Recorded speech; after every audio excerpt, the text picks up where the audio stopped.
It's always a pleasure to see you. You remind me that potential is such a malleable thing. Ah, such inconspicuous little things. Did you know that cleansing them in the weirdness-repelling fire reveals their true nature? They may still appear to be mere banalities, and yet they become more. To think, you ventured into the weirdness and returned unscathed, all to retrieve a few items for me, as if it were nothing. Oh, you've become a true marvel. Ah, yes, of course. Now that you've proven the success of what was done to you, some things have become clearer to me. You see, from all the documents I've read and the research notes I've studied, I always believed that the way your treatment was conducted was for the greater good. It was meant to be the key to curing the Red Death. But now, I'm not so sure that the people who orchestrated your stay with us had the same goal in mind. Of sorts. I hope you'll forgive my little ruse, but I needed some answers myself. And you've delivered them in a most satisfactory manner. Not that I expected anything less of you. Those who arranged your escape from the island asylum were also the ones responsible for your capture. Everything that was done to you was at their behest. I don't know much more. They've always been incredibly secretive. Honestly, I was more focused on the results than on who was behind it all. But then they took you away, before anyone could achieve anything meaningful. I don't think so. From everything I've seen, you were just supposed to be ordinary Avalon rabble, but with the potential to become something more. I don't have all the details about your case, especially concerning the Red Death, but something must have been done right, since you're not infected now. Sadly, the research was never completed. Now, I know we've never had that kind of relationship, but would you perhaps be willing to lie down and let me rummage a bit?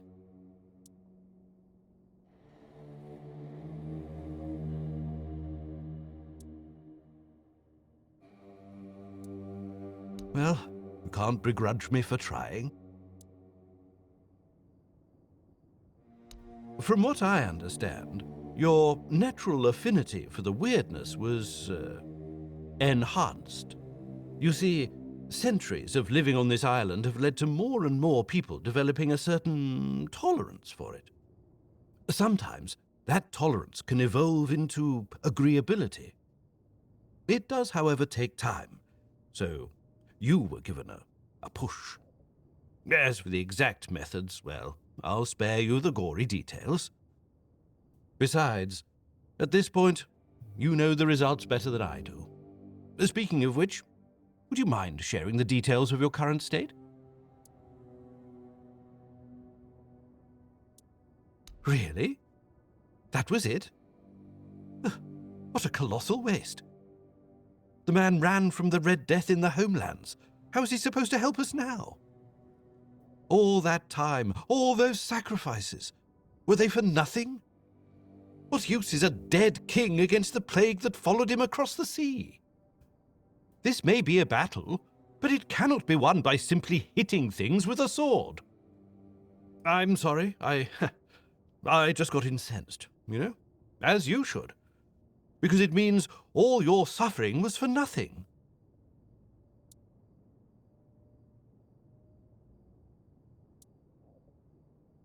Abhorrent. I was made to believe that by studying the weirdness and its application, we might be able to find a cure for the Red Death. We have suffered failure after failure, and now you're telling me it was by design. That curing the plague was never the goal. I am not sure where to go from here. You have indeed given me a lot to think about. You've given me much to ponder. Let's hope your next visit proves equally enlightening. Oh, hello there.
Have some spare food, a coin?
You were awaited.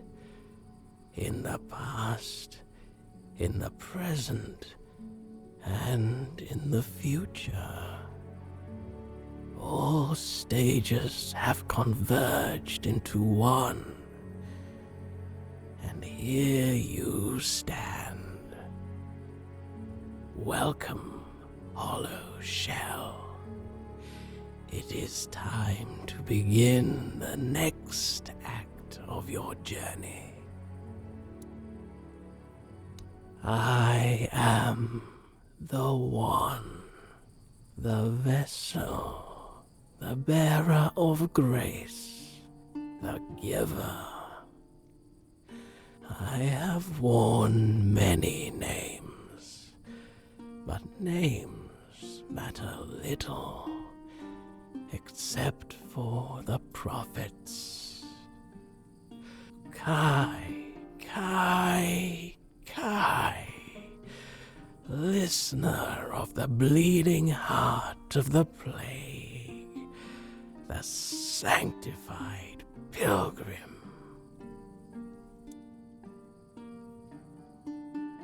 Ignatius is but a corpse now, walking his own path toward grace.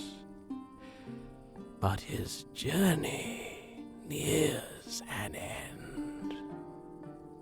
He survived because he was the only one prepared to become a hollow shell. I chose him to carry the gift forward, to pass it on to someone he deemed worthy. It seems that someone was you.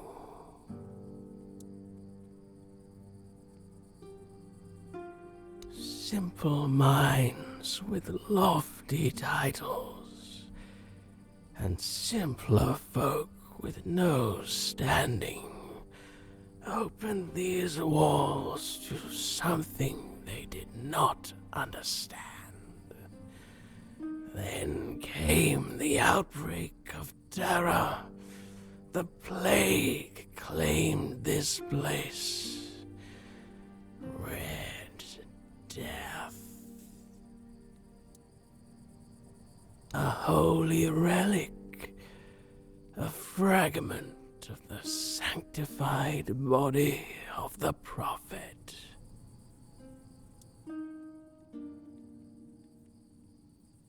A humble soul is awaited by the bleeding heart of the plague. Someone who evaded its grasp. Someone who defied the destiny laid before them. Her name is Una, an old widow in Kunakt. But she is not alone. There is another, one whose choice led you here.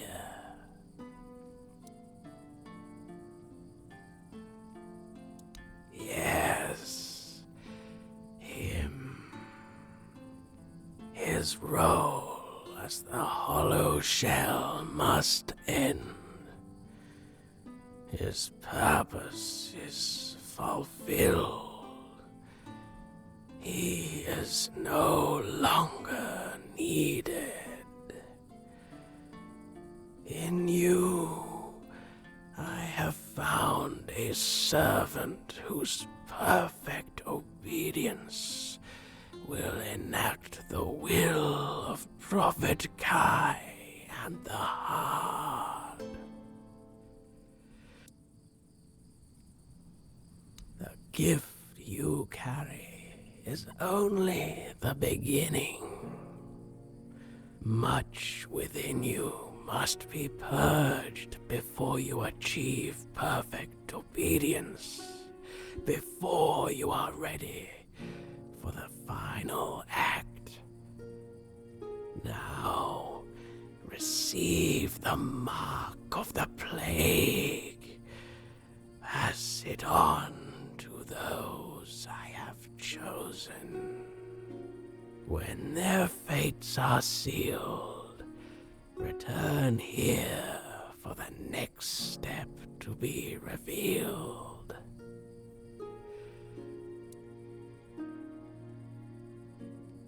I know. Return when it is done.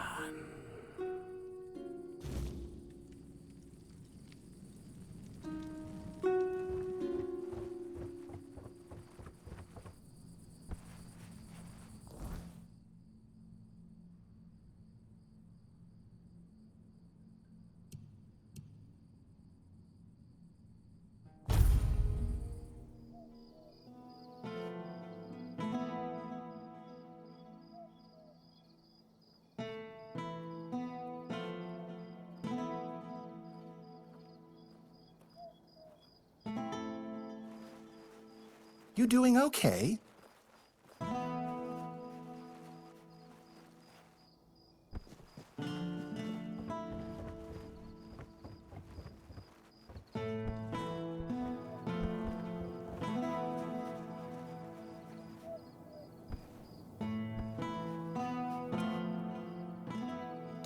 The plague's mark.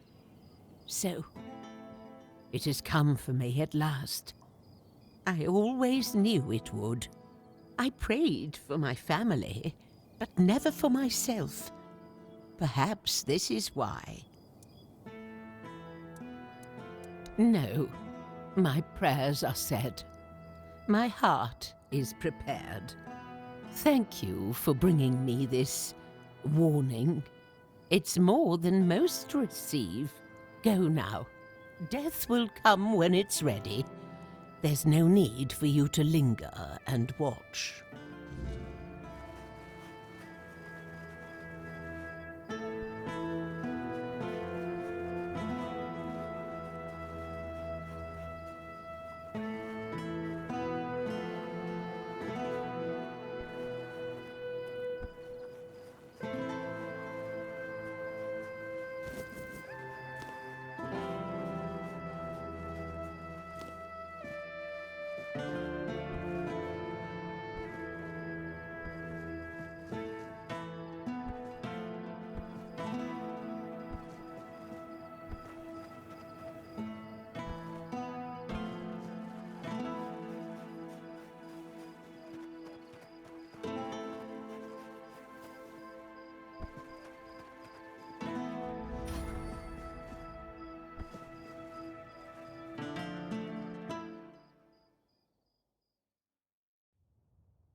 Nice to see you. Do you hear it? The silence, from which the word shall emerge. This mark. No. But I don't understand. I was told to wait. An empty shell. Just as it was said. Why are you doing this to me? Why, when I gave you such a wondrous gift?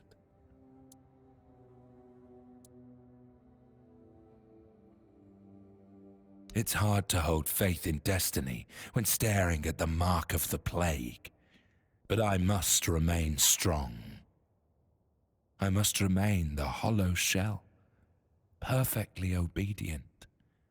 I am a corpse, anyway. Go now. Let me think.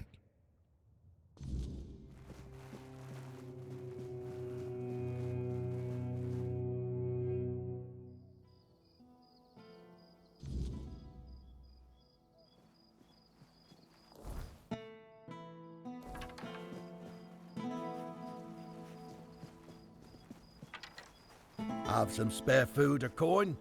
Anything helps.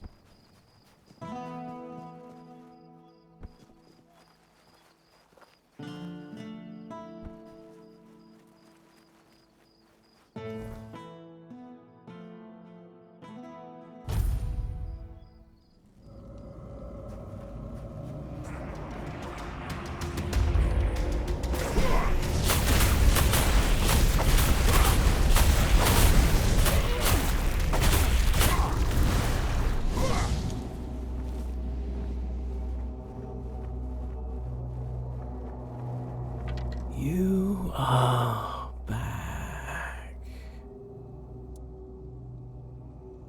Ignatius. Una. These souls have taken their first steps onto the path that leads to the embrace of the bleeding heart of the plague. Soon they will begin their final act. Give it to me. Seal my fate as well. And so, my final act unfolds. Let us close our eyes together.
I'm sorry, Wanderer, but you cannot rest here. Not yet. I sense my brother's soul within you. The pull of his destiny is stronger than any of our desires. I am, well, his half-sister. A very important distinction at court. To Arthur, though, I was always just sister. The one he liked, not only loved. I stood by his side, listened to him, and spoke my mind when he needed it. And when the visions came, I was the only one who understood they weren't just madness. My poor brother. I couldn't bear to see him suffer. There was little I wouldn't do if it meant I could help him. They came with the plague. The land was ravaged by sickness, and Arthur's mind was plagued by waking nightmares. He heard a voice, clear as any other, calling to him, relentlessly, day and night, begging him to return to Avalon. Oh, but how does one return to a place they have never seen before?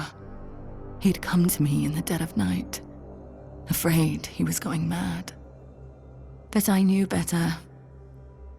I heard it too, though faintly. To me, they were merely echoes of a distant despair. In a way, I think I did, but even now I'm not sure. I followed the visions, though most of the court thought I'd lost my mind, or that I'd secretly caught the Red Death and it had taken over my senses. Sir Estor was one of the very few who believed me, and the only one brave enough to join me on my pilgrimage to a plague-ridden land. The visions showed me a place of beginnings, bathed in creeping scarlet. So, that's where we went. The bleeding heart of the plague. With every step, the voice grew louder.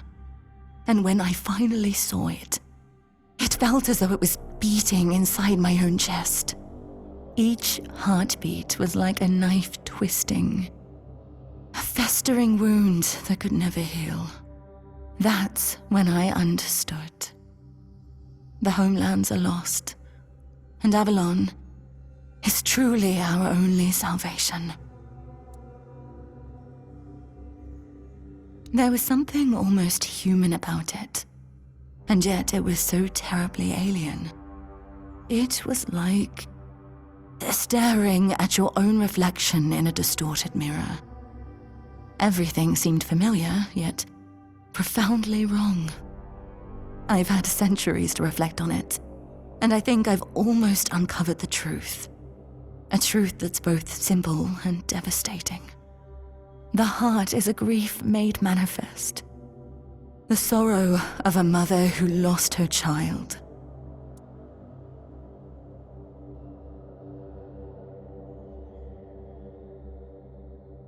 Undoubtedly, yes. These are three aspects that could not exist without one another. There was a heart, struck by immense grief. That grief gave birth to a force as untamable, as relentless as the plague. I believe that there's no cure for such matters, except time. And time is a luxury only we humans have. I don't know. I thought leading Arthur to Avalon would keep us safe. But then it followed us here, too. I'm not sure there's anything we can do to cure a bleeding heart. For a being that exists outside of time, with only a rudimentary grasp of mortality, there's no such thing as an end. I doubt she wants everyone else to suffer with her. She just doesn't know how to stop. I saw that staying meant death for all of us. Nothing in the homelands could stop the plague. And the voice, it kept calling night and day, promising safety on Avalon's shores. Arthur once told me it sometimes felt familiar to him, though he could never say why. Even then, he wasn't sure if he could trust it. But after I returned with Estor, he didn't hesitate anymore. We sailed for Avalon, and the voice led us straight to its shores. You could say that. One way or another, every prophet becomes a captive to their followers. Some chains are just more visible than others. The Red Priests like to call me theirs. So, theirs I must remain.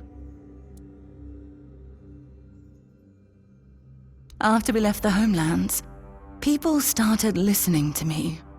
Not just to my brother. It was terrifying, stepping out of his shadow. But I did my best to guide them. You see, no one becomes a prophet on their own. They're made by the people who need someone to follow. I became what they needed. Sometimes a guiding hand, other times a whip over their heads. Keep going. Take it from someone who has lived far too long. Some decisions are out of your hands. You just have to make the best of what's left. You'll do fine. You're in excellent company, after all. And, Arthur, I'm sorry I can't stand by your side this time. But know you're always in my heart, brother. This is for both of you.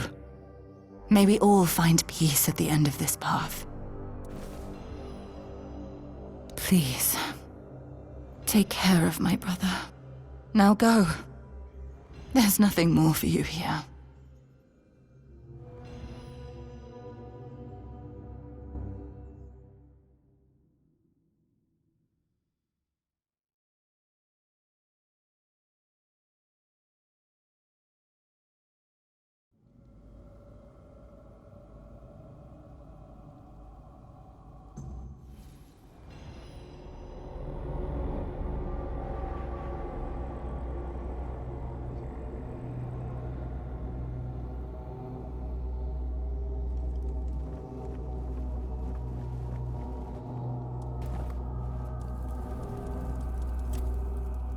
My sister.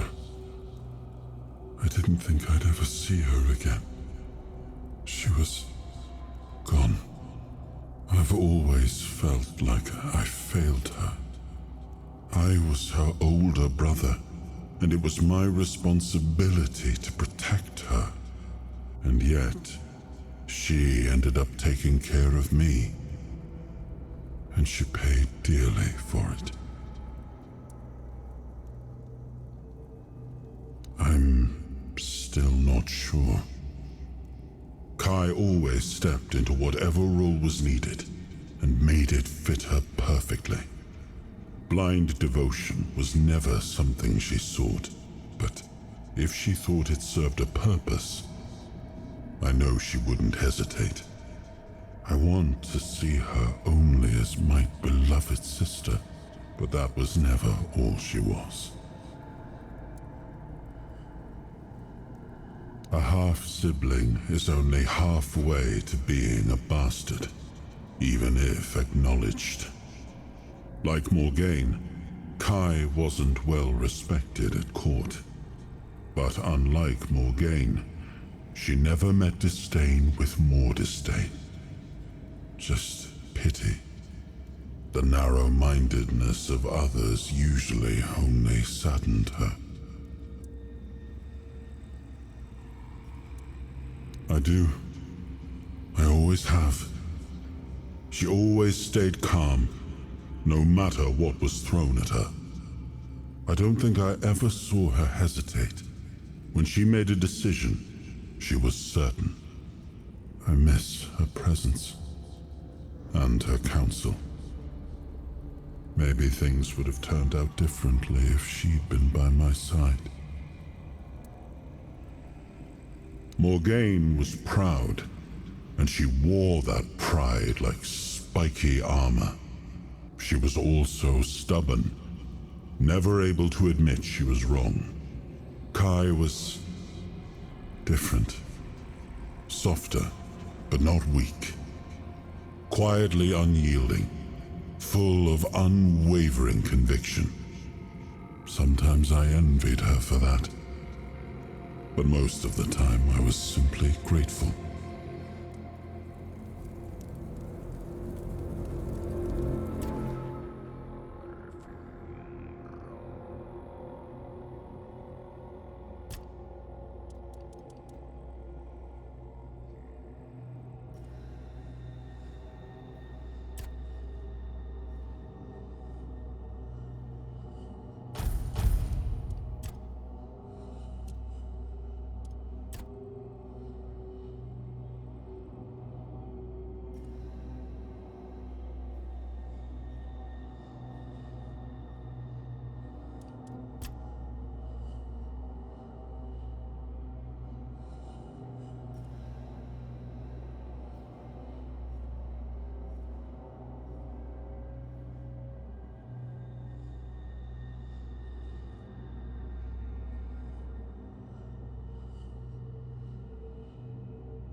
Your soul is diseased.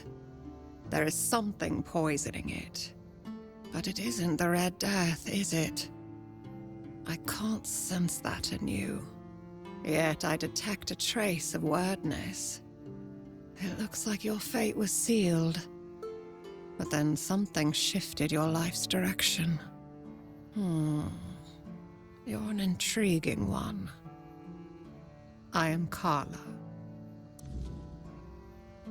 Ah, Lemuel, the not-saint, the most zealous of the doubters. What did that old man ask of you? To kill me and the men in front of my tent? Another sin he'll eventually have to run from? Yes, that sounds like him. Why? Because I still have nightmares about the night he took my dignity. Because that night has never really ended for me. He took advantage of me when all I did was try to help him.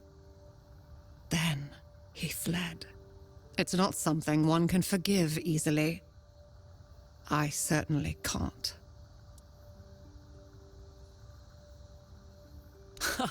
That old broken man is nothing but a facade that Lemuel adopted years ago. He's even begun to believe it himself. No, but he can't hide who he is or what he's done from me. He violated a woman who saved his life. And now he's telling everyone I am a witch.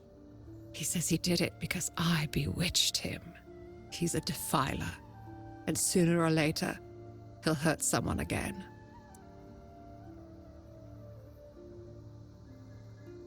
There is a way. Horrible sins affect the body.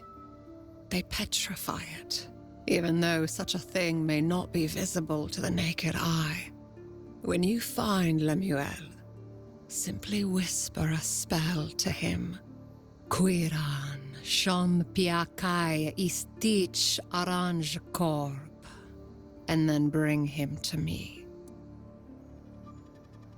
That's all. You know what to do.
Remain vigilant.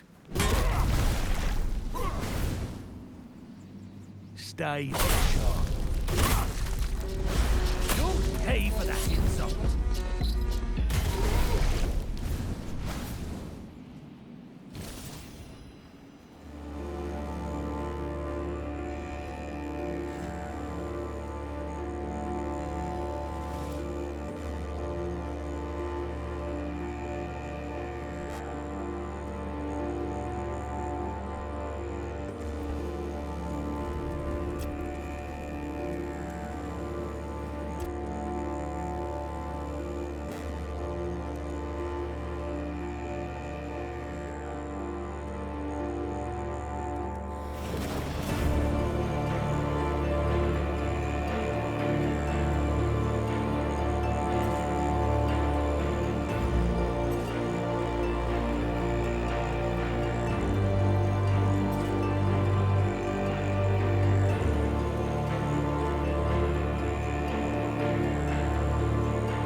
You doing okay?